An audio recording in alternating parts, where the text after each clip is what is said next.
Shocking news. All accused in the Pehlu Khan lynching case have been acquitted. 3 men, Chand Mia, Guddu Khan and Sadan Qureshi were lynched in Raipur. ये कहानी है अखलाक के परिवार की, जिसकी दादरी के बिसेड़ा गांव में गोमांस की अफवाह के चलते हत्या कर दी गई।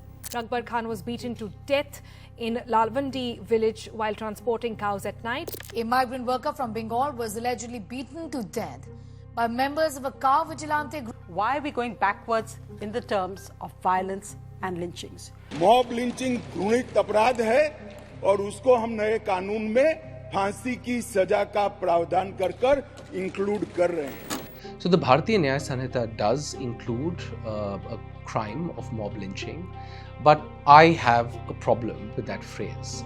I always wonder, what if it's not a mob, but two people who are engaged in this kind of violence, and it would still be equally wrong. And therefore it seems to me what is really at stake here is not the fact that there's a mob that is involved. The problem is that this is a case of hate crime.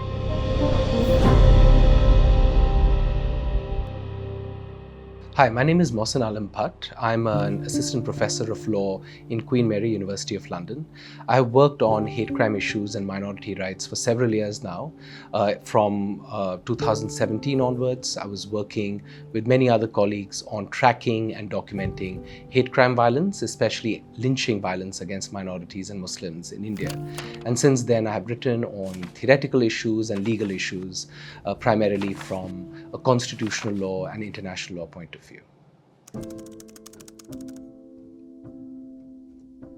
So historically, the language which was used in India to describe mass violence or anti-minority violence was the word riots. And this word riot or communal riot, as is popularly known, is in the law books. It is also used in the media and by the public at large.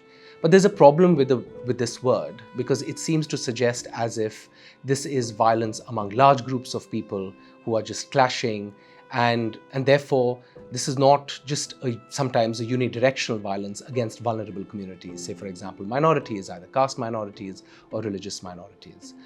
Otherwise, what we have seen, particularly since 2014 or 2015, is the targeting of individuals, especially Muslims, on several contexts and pretexts. The most common being cattle trading or so-called cow slaughter.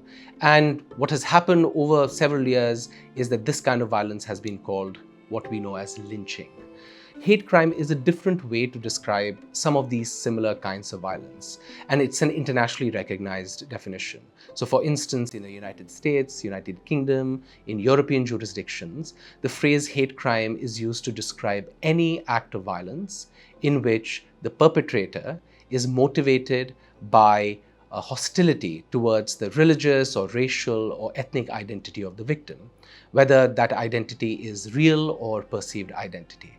And therefore, what the category of hate crime does is it focuses on the motivation of the perpetrator in terms of its hostility or hatred towards another religious or ethnic group or another racial group. And therefore, the category of hate crime is also able to help us understand the nature of violence itself. So in my view, what we have seen, say for instance, since 2014, or what we often describe as cases of lynching, are really cases of hate crime, because these are not just cases in which mobs come together and disrupt law and order. These are cases in which these groups are organized around a certain hostility towards religious minorities, towards Muslims, and therefore at least we are able to honestly assess and identify the very character of violence that these people are facing. So there are different kinds of laws in India that may share what I call a family resemblance with the notion of hate crime. So a very good example would be the Scheduled Caste, Scheduled Tribe Atrocities Act 1989. And if anybody reads that law, they can see that these laws or these atrocities are meant to be those actions of violence or even words sometimes that are meant to express or are motivated by hostility towards the Dalit or the Adivasi communities. So Atrocities Act might be the only strictly speaking hate crime law in India. Besides that, one could argue laws protecting women against violence may also be a form of hate crime law, because many people argue around the world that those actions which are motivated by misogyny or anti-women attitudes would also amount to a form of hate crime. But besides that, there are no other hate crime laws, so to say, in India. And in most cases, violence against vulnerable communities, religious and caste minorities are covered by other provisions of law. So for example, in the previous Indian Penal Code, we had sections 153A and B that covered this kind of violence, which was really it was described as violence between groups or words or actions that create enmity among different groups. But these are again categories that define anti-minority violence in law and order terms, rather than identifying the hostility behind or the animus behind the violence that is being perpetrated. But globally, of course, there are laws in the United States, in the United Kingdom, in the European region, which do recognize that these kind of crimes do need special or distinct kind of legal and social appreciation. I think any kind of data or documentation mechanism is needed, not just in the case of hate crime, but in all areas of governance, to make sure that you hold the government accountable. And if the government is not maintaining data, then it becomes even more important for civil society to do that. I think it's also important that this kind of documentation is done so that civil society can provide support to the victims. Again, especially if the state is not providing that kind of support. So what several initiatives, some of which I was involved with, were trying to do with hate crime tracking or hate crime documentation was to use, for example, newspaper articles or websites, in some cases even go into the field and speak to victims and start carefully documenting these kinds of incidents based on evidence collection, based on a very clear protocol, based on a very clear definition, and therefore try and create some sort of a sense of numbers. I also feel that we'll always undercalculate numbers because people do not often report cases to the police, or people are scared to even tell other people that they have faced any kind of violence on the basis of their gender, religion, caste, sexuality, a whole range of other identities. And therefore, the focus should not be so much on collecting large numbers. It should really be about making sure that we know what is happening in our society. So detailed documentation, evidence collection is really required.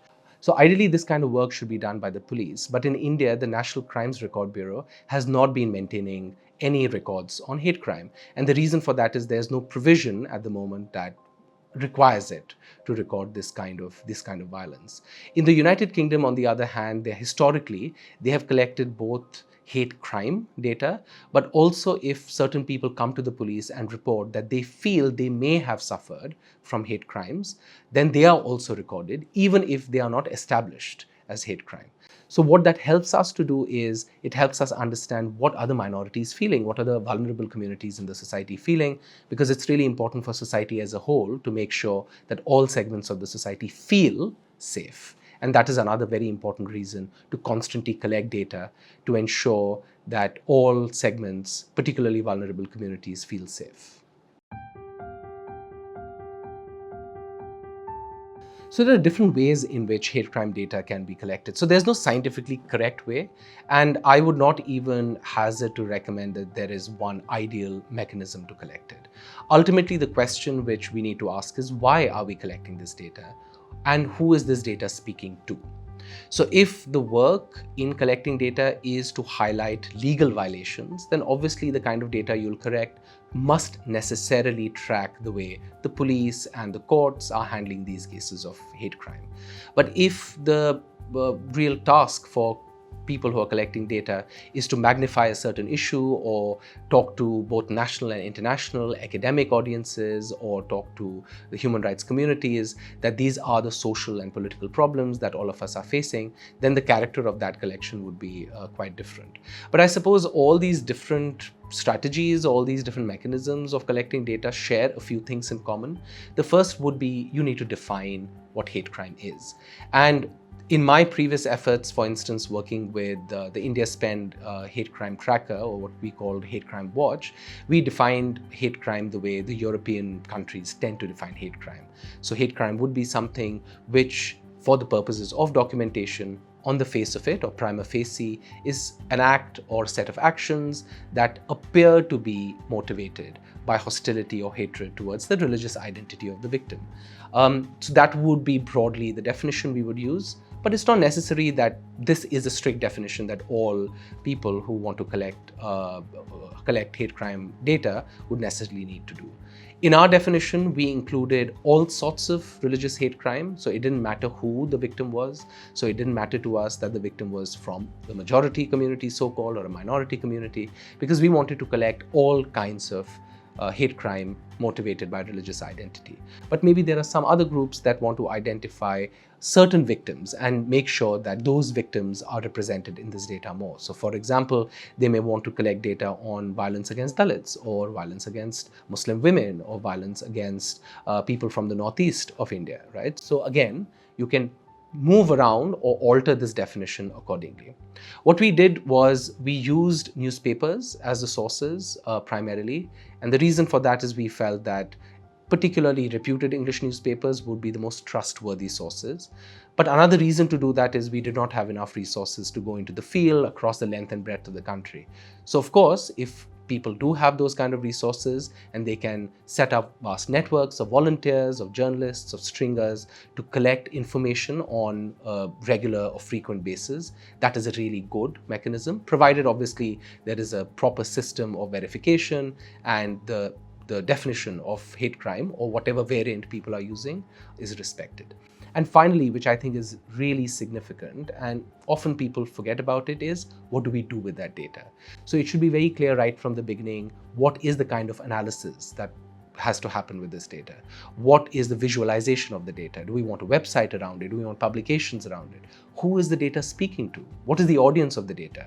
So do we want to speak to government officials as policy people so that we want to bring in some sort of law? Or do we want to work within academics or universities or human rights communities? Or do we want to work among communities, right? So for example, the communities of victims, and do we want to use this data to make sure that they are getting support from government and non-government sources? So these three would be the elements I would imagine are central to building any meaningful mechanism of hate crime documenting and tracking. So the violence on the basis of community identity obviously has a very long history in India. India had the terrible history of partition, mass violence, particularly since late 1960s, all the way running to the demolition of Babri Masjid.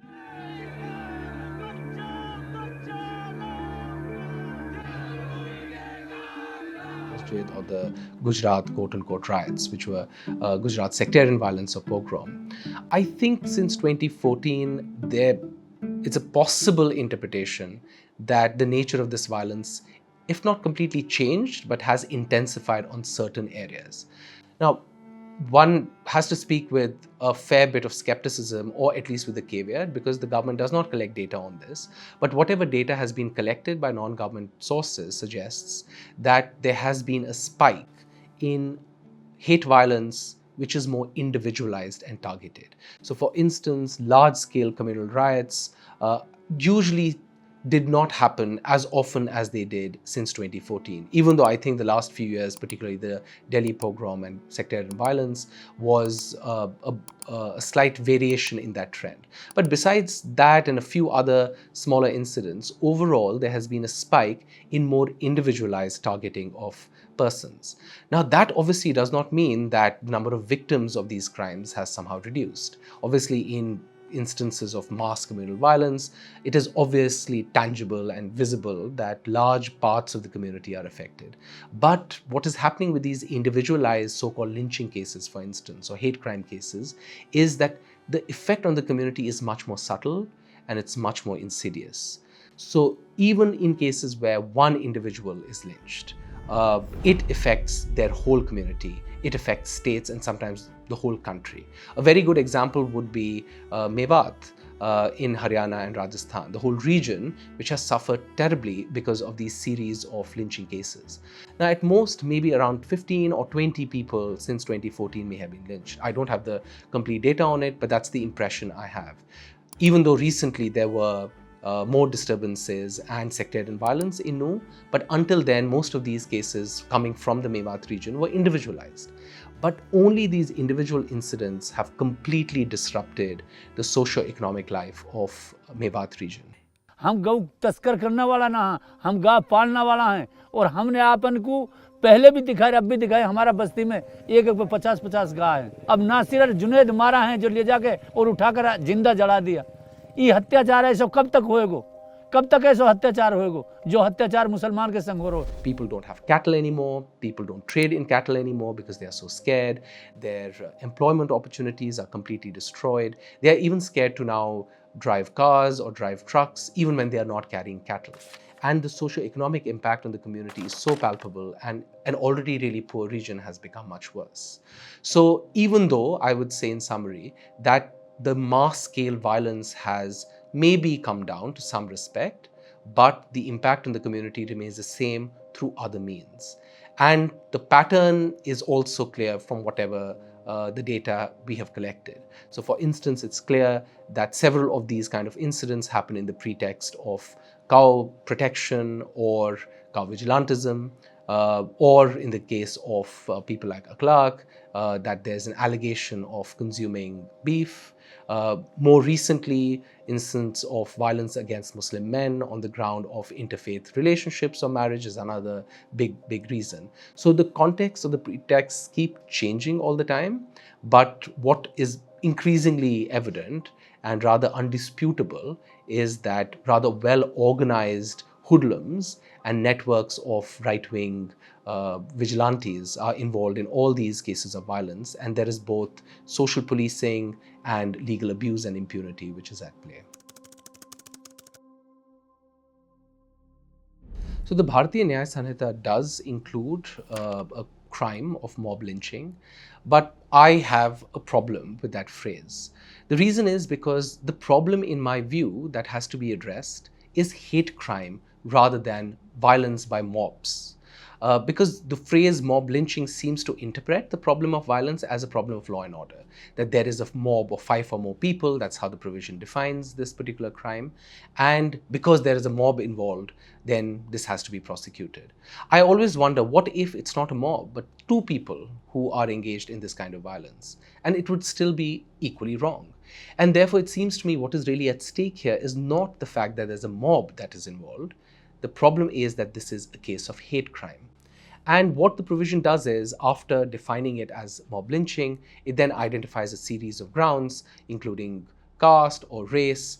It does not explicitly mention religion, but it does mention personal belief. So one could argue that the provision does include cases of hate crime, or at least those cases of hate crime that are committed by mob. But that is definitely one of the problems. The second issue is that these kind of deeply entrenched social and political problems cannot be resolved by just having a provision.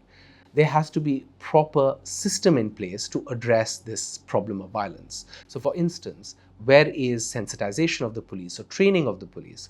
Where is the system of data collection and documentation? Where is the system to help the victims, so rehabilitate them or support them? Where is the system in which the larger prosecutory machinery is informed or trained to address these kind of cases? So I'm not very optimistic that in our current climate, this provision in and of itself will be able to deal with this problem at all. And also let's remember that the provision is framed in a manner that it can be even used against vulnerable communities. So it's possible that this provision is actually used against Dalits or tribals or Muslims or other marginalized communities on the ground that they have committed mob lynching. So if the whole point of this provision was to appreciate the problem of hate crime, it clearly is not going to succeed. So there are different models around the world, and I have recently written whether the Western or the United Kingdom model can be used in the case of India. And I'm not particularly wedded to the idea that there's one single model around the world that we must adopt, but there are always models to learn from. I think the important elements of the models should definitely be recognized. So for instance, first we must recognize that this is a problem of religious or identity-based hostility. Because once we recognize it, we know that we are trying to help victims and the larger communities rather than isolated incidents of mob violence or violations of law and order. The second element is that you can definitely include hate crime provisions in the law, but they have to be fully integrated in the policing and the justice system. So there has to be a wider dialogue around these provisions. Just legislating these provisions without sending them to the select committee, without having public hearing about these things, will never allow these kind of laws to be absorbed in our institutions and in our society. The third element is data collection. That is absolutely crucial, and NCRB must be asked to start collecting meaningful data in a rigorous manner. There are larger problems with NCRB's data collection techniques, but apart from general reform, this has to be one of the grounds that we introduce. And I suppose finally, if the whole purpose of this law is to support victims and their communities, there has to be a system of rehabilitation and support. And courts must be particularly focused on that issue. So for instance, the idea of compensation is really important. And there have been some bills in the past that have tried to do it. So for example, the West Bengal Lynching Act, which was passed by the legislature but not signed by the governor or president, and therefore is not law at the moment, does have those mechanisms of compensation. Another good resource is the Supreme Court's order in 2018, the Tehseen Poonawala judgment or guidelines. Even though the implementation of those guidelines have been at best patchy and incomplete, but the guidelines did have both preventative and compensatory mechanisms. So all those have to be integrated in the law if the problem of hate crime has to be addressed, or at least we want to even start addressing the problem of hate crime. So as I said, cases of mob lynching or hate crime may have, directly speaking, one or two victims. But once we start digging deeper, we know that the victims are the whole communities. And the best way first to address or see it is to use the right phrase, use the right categories, and start talking about it in those terms. So rather than framing anti-minority violence as mere law and order problems that have to be managed somehow, we need to recognize that these have tangible harms to vulnerable communities. Second, ideally, the government should step in and help in rehabilitation and compensation of people. But if that is not happening, then the civil society has to do it. But the civil society today is completely cornered, particularly that civil society which is interested in addressing these questions. So I suppose the medium to long-term ambition for all of us has to be to strengthen those efforts on the basis of solidarity and egalitarianism and secularism. I would encourage my friends and colleagues to really explore future directions of work and research and intervention in hate crime. Because I teach in a classroom, I always have high hopes from students, both law students, but also from other social sciences. And I think tracking cases on the ground, studying the experiences of victims, the trauma that they have faced is really important. It's not enough to just see if the law is being violated or if the law is being respected. That is just not enough. This story is not about just violation or non-violation of law. It is really important to bring out the human story here. And I think social scientists particularly will be able to help us because they will be able to document the psychosocial impact on the victims really well and how we as a society can respond. Another really important area is doing comparative work. There are several countries around the world that have hate crime laws. I think United States, for instance, has a long history of anti-minority violence, and they have found different mechanisms of addressing it through legal ways and through social ways. Historians tell us how these instances of anti-Black lynchings, for instance, have happened.